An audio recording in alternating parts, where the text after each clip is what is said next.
শেষ রক্ষা হলো না টাইগারদের। শেষ পর্যন্ত যুক্তরাষ্ট্রের বিপক্ষেও হারতে হয়েছে শান্ত বাহিনীকে।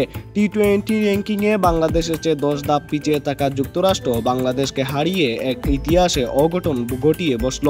জিম্বাবুয়ের বিপক্ষে নাকানি চুবানিকে যুক্তরাষ্ট্র সফর করে টাইগাররা।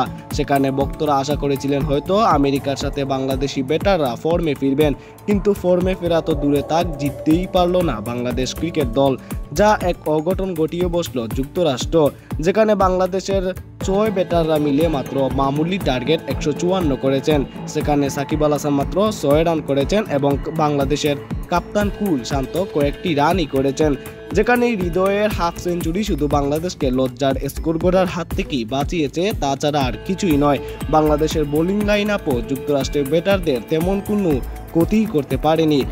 চেন্নাইয়ের হয়ে দুর্দান্ত পারফরমেন্স করা মুস্তাফিজও সেদিন খুব একটা কার্যকরী হয়ে উঠতে পারেননি।